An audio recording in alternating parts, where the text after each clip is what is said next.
is Dee McDonald from Tech Skills. In this video I'm going to show you how to add a wireless access point to an existing wired network, and then I'll show you some security settings including configuring WEP, WPA, and MAC address filtering on both the WAP and also on a Windows XP client. Let's get started. Here's two examples of wireless access points. This one is just an access point, so this one only provides wireless access through the wireless antenna, and then it has one Ethernet port to connect to an existing wired network. This one is a wireless access point. It also has a router and a 4-port switch. So if you take a look at the back of these devices, this one has one Ethernet port for the LAN connection, has a power connection. It also has a reset button. You can set it back to the factory settings. This device has a WAN port, so this would connect to a broadband network or any other wide area network. And this one has a 4-port switch. One of these ports is an uplink switch, and it has a power connector. This one also has a reset switch, so if we want to set it back to the factory specs, we can hit the reset switch and reset it back to the factory settings. Here is the network configuration. Currently have a broadband router, has a 4-port switch. This is the default gateway for the network. Uses the IP address 192.168.1.1. This is connected to the internet via a DSL modem. I'm going to be adding a wireless access point. It will use the IP address 192.168.1.245. Currently have one client on the network. Has a wired connection with the IP address 192.168.1.100, and I will be adding a wireless interface which will use the IP address 192.168.1.200.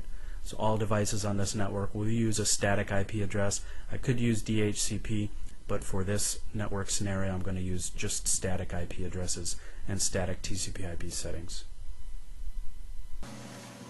Adding the wireless access point to my current wired network is relatively straightforward. Plug one end of a patch cable into the WAP. The other end just gets plugged into the router, one of the switches on the router. This gray cord plugs into the WAP. This yellow cord is connected to the client that's on the network, and this red cord goes to the DSL modem. So adding a wireless access point to an existing wired network is as simple as plugging a patch cable from the WAP into one of the ports on the switch. I've connected the wireless access point to the broadband router using a standard Ethernet patch cable. Now I need to connect to the wireless device using a web browser, and then I can make my configuration settings. To connect to it, I need to type in the IP address of the device. In this case it's 192.168.1.245. First thing I'm required to do is authenticate to the WAP. By default this uses a blank username and the password of admin. Each wireless device will be different, but they will all have a default access setting. So one of the first things you need to do is change the password. So I'll add a new secure password and then save those settings. Once the settings are saved, generally close the browser, reopen it, and then I'll have to reconnect to that IP address, and this time I have to add my new password. So that's one of the first things you should do. You should always change the default password. Now that I've changed the administrative password, the next thing I'm going to change is the Security Set Identifier, or SSID. The SSID is basically the name of the wireless device or the wireless network. So this is what clients will use to connect to when they configure their wireless settings. Each device will have a default setting. In this case, this one happens to be called Linksys. I'll change this to Test Lab. It's a good idea to choose a unique SSID. I have seen clients that plug in multiple devices and use the default settings. This can cause a problem if you have two network devices that are in close proximity that use the same SSID. You can cause a conflict, and it can cause all sorts of network configuration problems. So it's a good idea to choose a SSID that's unique and that's not going to be used by anybody else in the same area. A couple of other settings we can set on this screen is I can choose whether I will allow only wireless G devices or B devices or both.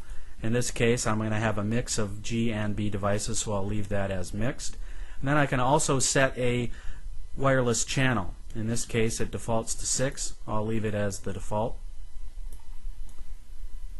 Then we can change our SSID broadcast. We can enable or disable. This allows us to specify whether we want our wireless device to broadcast the name or the SSID.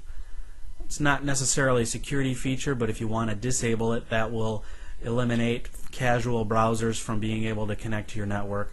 Anybody that wants to connect will have to know the SSID. In this case, I'll just leave it enabled so we can see the default setting. Now that I've configured the SSID, I'll save that setting.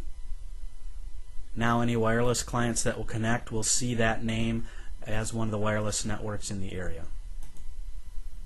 Save the settings and then close the browser. This is the wireless network card I'm going to be installing. This one happens to be a USB. It's made by Linksys. Has an antenna and a USB connection. So pretty easy to install. Just connect this to a USB port, install device drivers, and then you can use Windows XP wireless configurations to configure our settings. Now the wireless access point has an SSID assigned. We've secured it with the admin password, but we haven't made any encryption or security settings as far as the wireless connection. So I'm going to connect my wireless network interface card. Once this is connected, I can make configuration settings. One of the first things I'll need to do is set the static IP address. So once Windows detects the device, it will put an icon down here in the notification area. I can right-click this notification area, and then I'll open up the network connection so we can make some configuration settings.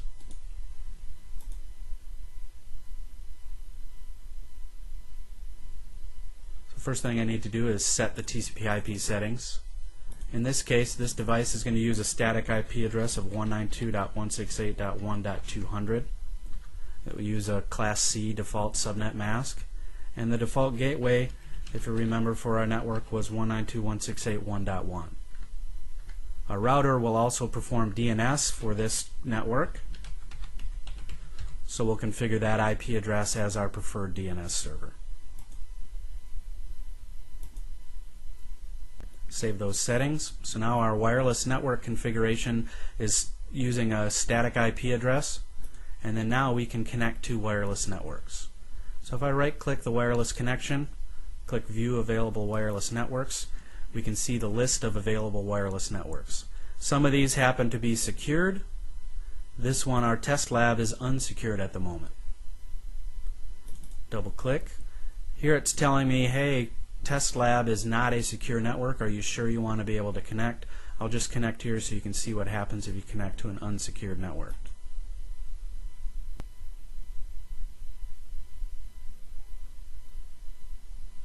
So it's connected to our test lab wireless access point using that SSID. Shows the connection as connected. So now down here, our wireless access point, we do a mouse over it, shows that it has a speed of 54 megabits per second, signal strength is excellent, and status is connected. To test this connection, I'll disable the wired connection. Once that's disabled, the only connection I'm using is the wireless connection. Open up a web browser and see if we can configure or make any connections to the internet. So that test proves that we're able to connect just using the wireless connection. So now we have a basic wireless connection. Now we want to be able to secure this. We don't want anybody snooping on our network. We want to make sure that we have an encrypted signal between our computer and the wireless access point. So we'll configure some security settings.